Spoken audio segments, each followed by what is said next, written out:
things about ASALH that's so great is that it allows us to connect with authors. And right now I have the privilege to sit with Miss Janice Thomas, and she's telling us about her book, Breaking Through Barriers, The Journey. How you doing, Miss Thomas? Fine, thanks. Thanks for having me. Oh, no problem, ma'am. It's a privilege for us to have you on here. So, tell us a little about this book. What is it about? Well, this book is about my experiences during the 1960s, late 1960s, when schools were being desegregated in Southern Virginia, in the South.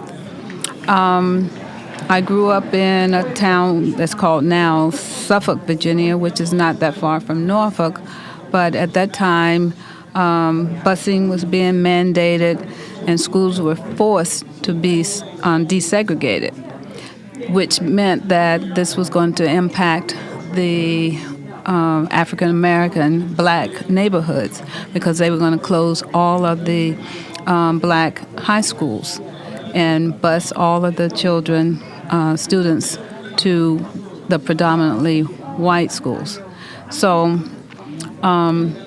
in 1967, I entered high school, and so I knew that this was going to happen within the next year, so I decided to go ahead and enroll into the high school, which was predominantly white, the year before they closed the high school, the black high school. Little did I know that I was going to be one of two blacks in the entire school. Ooh. And so as I was telling my children this story, they looked at me and said, "Did this really happen?" And I was like, "Sure, it happened." And as a matter of fact, some of the same barriers that I faced back then, like being the only X among the O's is what I call it, not being accepted, in certain groups, that's still going on. And so I said, okay, I think I should document my story. So that's how I started out, basically documenting my story, never intending to release it as a memoir. But as I finished it, I could hear the Lord saying, just as clear, now it's time for you to release it to the public because, there are people who need to hear this. And it's like, okay. So as a younger black male who grew up in this multicultural society and these integrated school, can you paint us a picture of what a black community was during segregation? Because the only thing I could come close to is Howard. So being at Howard at HBCU, you feel a sense of pride and value because you see so many people like you striving and trying to be successful in life.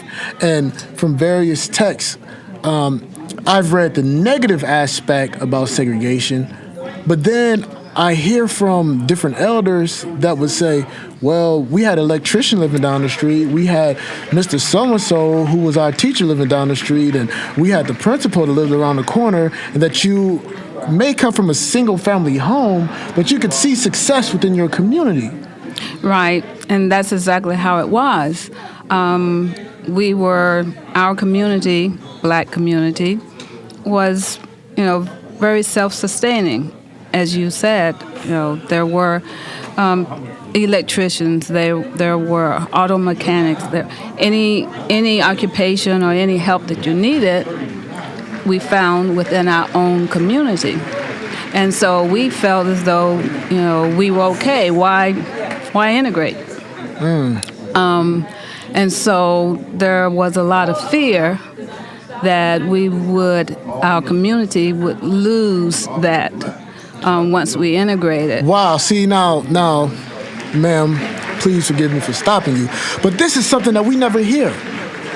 The narrative that's told is basically Thurgood Marshall comes through and you have all these individuals that basically say, well, by black people being by themselves and not having the proximity to white people, that we're being denied something they're very vague about what it is because freedom can be interpreted into so many different, Right.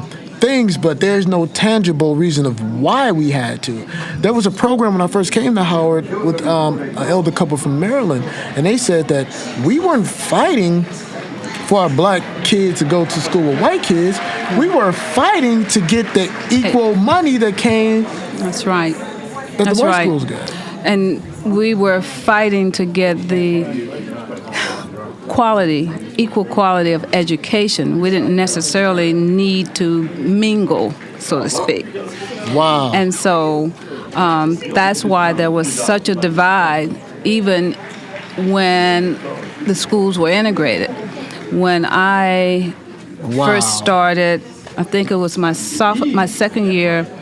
You know how you have the school officers? We had black school officers and we had white school officers. We had for instance, the blacks would nominate their own president, and the whites would nominate their own president. And I didn't realize that until I looked back in the yearbook, and it's like, wow, we have two separate, within the same school, we have two separate communities, student bodies is what it was. And that was allowed. Wow. In an integrated school. In an integrated school. So basically, separate amongst yourself while you're in the same facility. Right. Wow. This is, I suggested every listener purchase this book because not only do we hear a one-sided story about integration in which we are the ones that's left out and always wanting, or we're outside of the restaurant fogging up the window because we want to be inside so bad. Yeah. We just want quality food, quality education, the same opportunities. We want opportunities. And that's what it was all about. So they turned our fight for the same standard into a narrative about proximity. Yes. That we can't live without you, or we can't live unless we're under you or with you. That was not a need. Wow. So after going through your experience, what advice can you give our young listeners? The advice because I know you see the young people, they are little, is know your history. Okay. You have to know your history, and this is one of the reasons why I wrote the book, because you really, and you've heard this saying over and over again, how do you know where you're going if you don't know where you came from?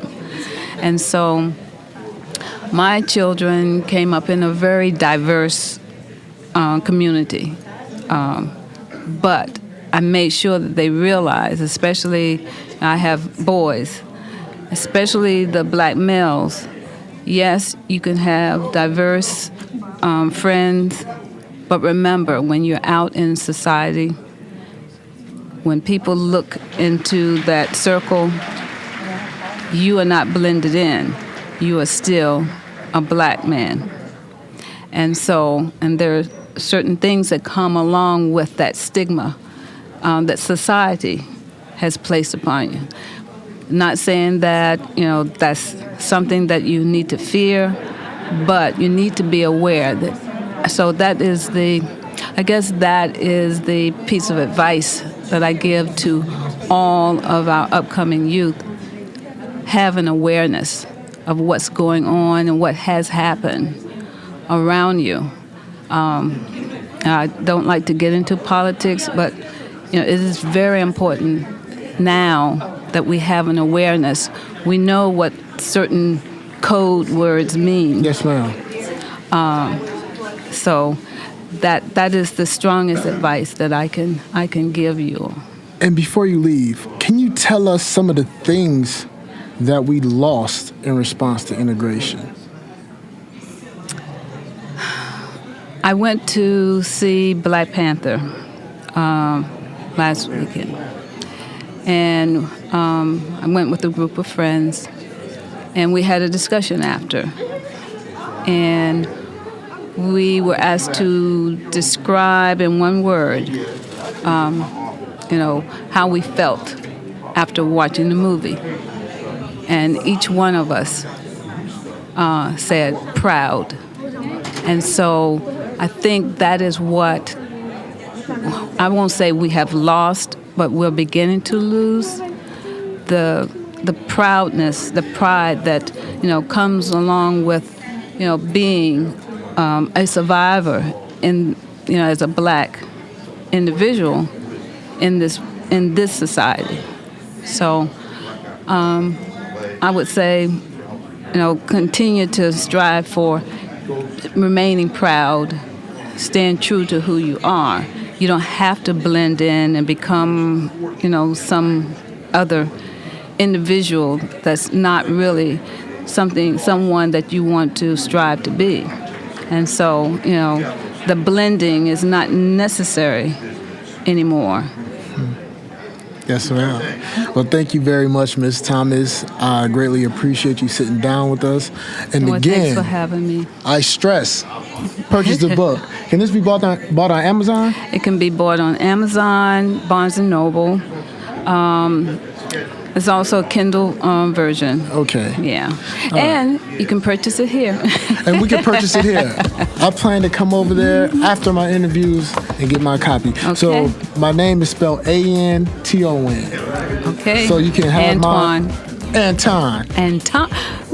Okay. So you can autograph it and have mine waiting. Okay. All right. All right. Thank you very much.